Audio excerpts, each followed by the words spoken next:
7h32, a gente muda de assunto porque hoje, na última reportagem da série Infância Partida, o surto de abuso infantil na pandemia, a gente mostra que as vítimas são capazes de superar o trauma, mesmo com as dores e marcas de um crime tão cruel.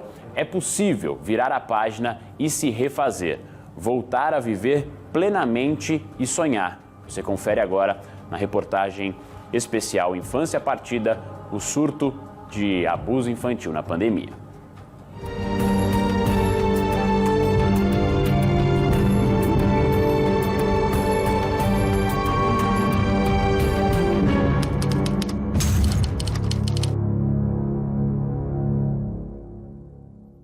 A sequência de casos de abusos sexuais contra crianças e adolescentes em Alagoas é assustadora.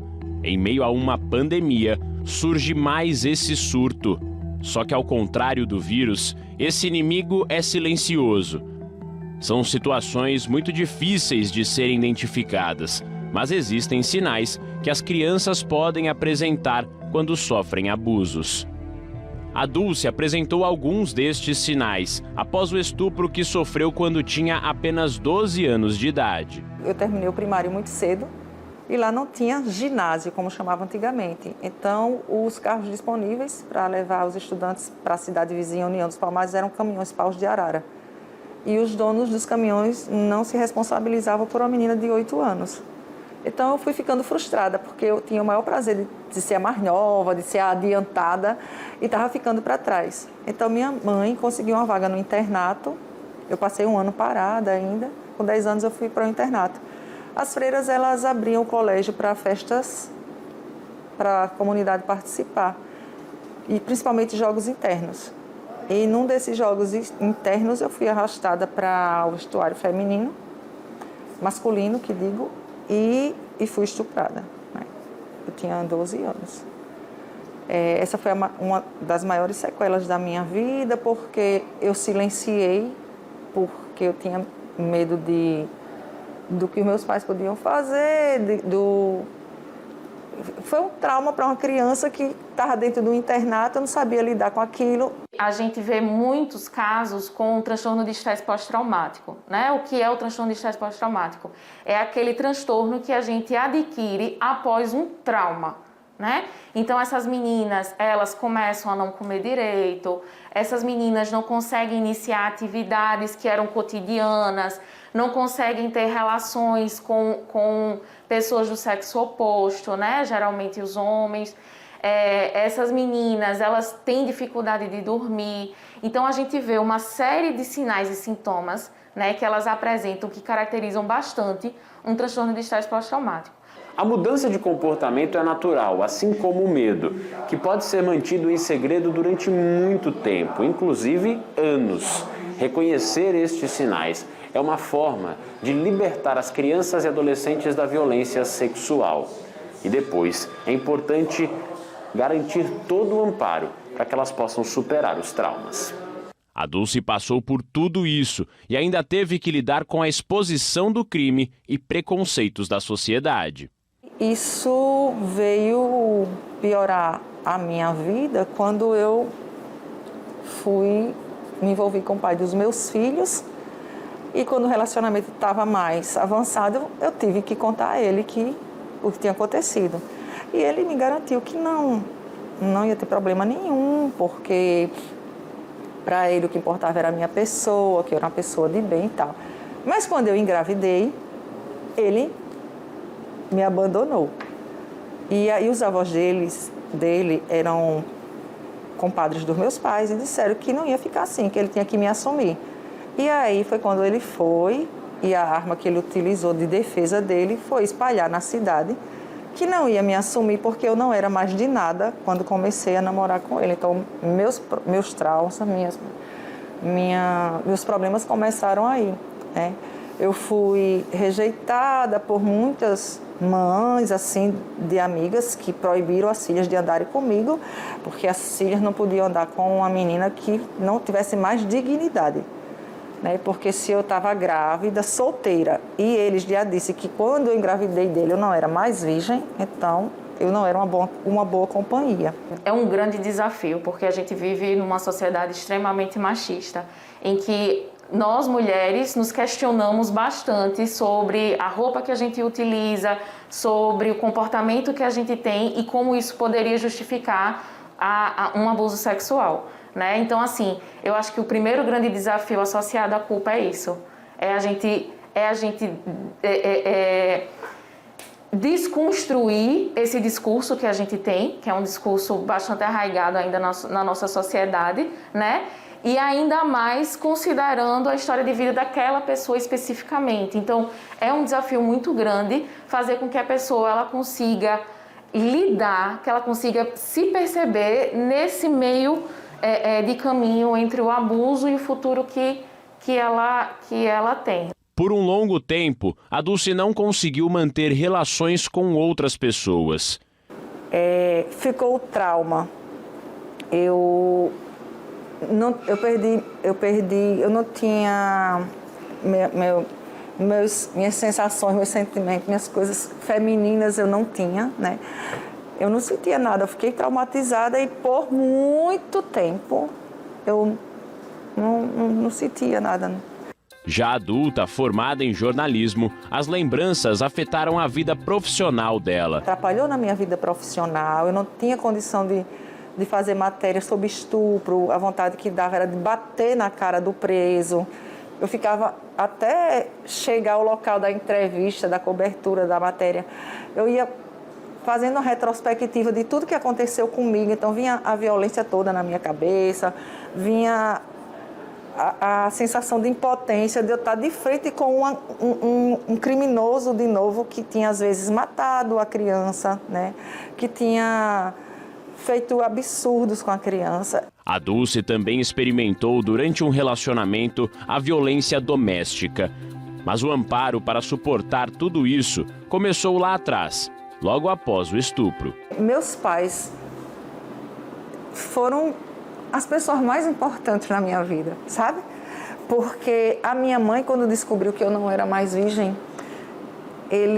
meu pai era um agricultor da enxada, da mão rachada, mas o meu pai era muito sábio, muito de Deus. Meu pai me acolheu, sabe, em todos os sentidos, e minha mãe também. Quando eu engravidei, que fui abandonada também, eles me deram todo o amparo, disseram não. Está todo mundo lhe rejeitando, mas nós estamos com você. Então, assim, o amparo, seja da criança estuprada, da mulher, qualquer coisa, você tem que encontrar o primeiro apoio na família. Para chegar até aqui e realizar os sonhos dela, é claro que a Dulce também precisou de muita força. E hoje, aos 54 anos, já consegue falar abertamente e deixar uma mensagem a todas as crianças e adolescentes vítimas de abusos sexuais. Pegar uma borracha e apagar o que passaram e dizer assim, não, a partir de agora eu vou correr atrás do que eu quero, eu vou me fortalecer porque eu posso, entendeu? E não ficar parada, pedir ajuda, sabe? Há muita gente boa, sabe? Que pode lhe motivar, lhe impulsionar, mas você só sai do canto se você quiser. Então a mensagem que eu deixo para crianças, adolescentes que foram abusadas e que estão traumatizadas, com medo de sair, não fiquem. Tem um futuro brilhante esperando, sabe? Você é capaz de tudo, de qualquer coisa. Olha, eu estou aqui. Eu tive o amparo dos meus pais, eu tive amparo de amigos, eu tive amparo de profissionais. Eu estou aqui. Antes de ter amparo deles, eu quis estar aqui. A Dulce foi forte e encontrou muito apoio, que também está à disposição de todas as vítimas de violência sexual. E tudo começa com a denúncia, que pode ser feita presencialmente aqui na área Lilás do Hospital da Mulher ou por telefone, pelo Disque 100, pelo Ligue 180 ou pelo 181. E o aplicativo Fica Bem é outra forma para denunciar. Com apoio, os traumas podem ser superados. E com acolhimento, as vítimas se fortalecem para viver um futuro longe das dores causadas pela violência. eu não preciso ganhar nenhuma Mega Sena acumulada, eu não preciso de mais nenhum prêmio, porque o prêmio que eu ganhei na minha vida foi o de superação e o de estar viva, né? Eu me libertei do mal e consegui andar. Então, qualquer pessoa pode fazer isso. O que não pode é você se condenar por uma coisa que você não fez.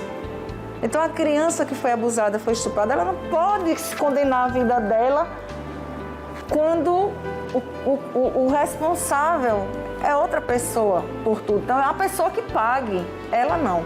Ela tem que criar força, ela tem que dizer, eu sofri, mas agora eu vou seguir em frente, eu quero deixar tudo para trás, eu sou gente e eu posso, porque se a gente parar e se entregar ao que aconteceu, a gente morre por dentro. É só dizer assim, eu quero e eu vou.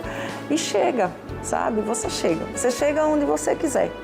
Se você, primeiro Deus, né? Conversa com Deus e vai chegar onde você quer.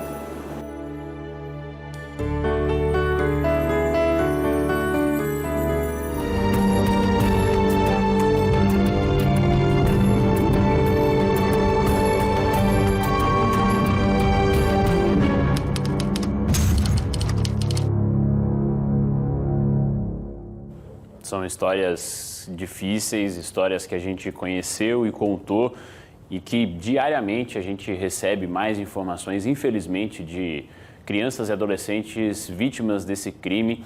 E é importante mostrar esse lado também da superação, que é possível você, com todo esse apoio, com toda a rede de assistência que a gente mostrou, com o apoio em casa, de seguir em frente, mirar o seu futuro. E a gente vai continuar nesse tema porque eu recebo aqui no estúdio a Vanessa Oliveira, que é psicóloga perita da 14ª Vara Criminal da capital. Vanessa, bom dia, obrigado por Bruno. estar aqui com a gente. Nós queremos também deixar essa mensagem e reforçar para todos que estão acompanhando ao longo da semana essa série que a gente produziu.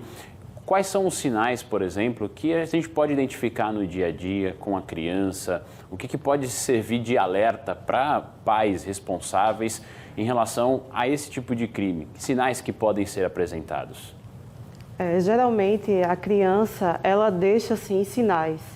E, como foi falado também na reportagem anterior, a criança que era extrovertida, que era alegre, que se sentia bem no seu ambiente familiar, porque a maioria dos casos, infelizmente, acontecem no ambiente familiar dessa criança, ela começa com uma mudança repentina de comportamento. Então, ela começa a não querer mais brincar, ou então a ter brincadeiras agressivas, muitas vezes sexualizada, com constância. Ela começa a ser agressiva com os bonecos ou com animais de estimação em casa, começa, às vezes, a se isolar. Pode ter mudanças do sono, ter insônia, ou então querer ficar dormindo demais. Ela pode também, através de desenhos, representar esse abuso. Às vezes ela desenha o agressor, um órgão sexual nesse desenho também está contido. E distúrbios alimentares também. Também está atento a sinais no corpo. Uma criança que está sempre machucada, com infecções recorrentes urinárias, por exemplo, pode ser um indicativo, sim, de abuso sexual. Então, são várias formas que quem conhece, quem convive, os pais, os responsáveis, avós, quem está no dia a dia pode identificar, porque conhecem, né, o jeito da criança, a importância de conversar, a importância de estar junto, é uma forma de também trazer essa confiança para perto, para essa criança também se sentir à vontade, às vezes, de falar num caso como esse, porque muitas vezes acontece a ameaça, elas se sentem presas, isoladas. Então, é uma forma de estar também próximo, para dar essa confiança, para estar conversando sempre por perto? Sim, é fundamental, né? A criança ela sentir que tem uma rede de apoio. Porque no ambiente onde ela mais deveria ser protegida é o ambiente onde está ocorrendo a violência. Então, estima-se que leva cerca de 1 ano para que essa revelação do abuso aconteça. Devido a ameaças, às vezes a criança ela é desacreditada, ela está ali, às vezes, verbalizando, de alguma forma pedindo ajuda, e as pessoas que mais deveriam proteger negam esse abuso, desacreditam o relato da criança. Então, se a criança sente que não pode contar com essa rede de apoio, ela vai se calar, ela vai se fechar. E muitas vezes a escola é usada como uma ferramenta muito importante, porque é o único ambiente, às vezes, que a criança se sente à vontade para falar. Porque em casa, às vezes, ela não está encontrando esse apoio, essa rede de apoio. E a gente vem, né, de uma cultura que não está acostumada a valorizar os sentimentos da criança, né? A gente desacredita, a gente coloca como menor mesmo, no sentido de ser inferior, e não dá credibilidade a esse relato. Agora, a partir do momento que você identifica esse caso, como é que é o cuidado para você também não revitimizar? Eu ouvi muito isso durante a execução da matéria, várias vezes, tanto de autoridades que investigam, polícia, Ministério Público, dentro do próprio acolhimento também é feito um cuidado para que essa pessoa se sinta mais à vontade possível, sem ter aquele peso, né, a revitimização do caso. Como é que é a orientação para quem está no dia a dia também para que isso possa acontecer? Revitimizar, né, fazer com que a criança vivencie a violência de novo. Isso acontece muito nos relatos. Quando ocorre uma revelação de abuso sexual, é importante, como já foi mencionado, que uma pessoa adulta responsável por essa criança procure, né, a RAVES, que é a Rede de Atenção a Vítimas de Abuso Sexual, que se encontra na área Lilás do Hospital da Mulher. Também pode ser denunciada através do Conselho Tutelar, através dos telefones 80 e o Disque 100. E tem uma delegacia especializada em crimes contra crianças e adolescentes.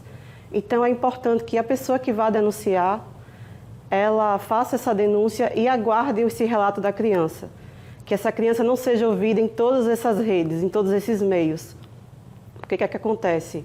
A criança, ela faz a revelação do abuso, às vezes ela é encaminhada para o Conselho Tutelar, aí ela tem que contar a história lá. Aí depois ela é encaminhada para a delegacia, ela tem que contar a história de novo, vai para o IML, tem que contar lá também.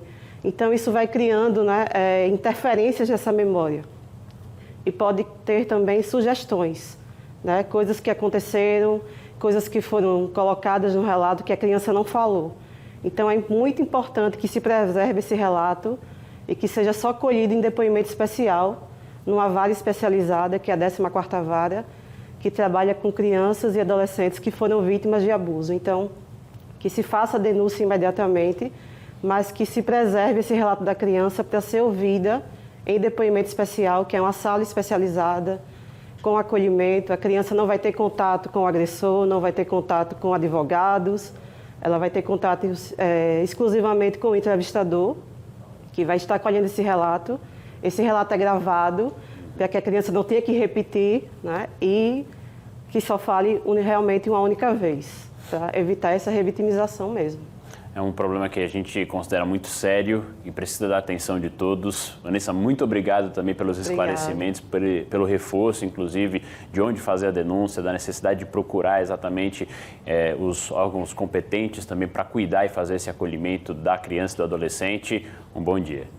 Bruno, fica também um alerta, se a criança ela tem medo de você, ela não vai fazer a revelação. Então, como é importante esse respeito, como é importante validar os sentimentos da criança para que ela realmente se sinta à vontade para fazer, para contar realmente o que está acontecendo com ela. É verdade. Muito obrigado mais uma vez, Vanessa.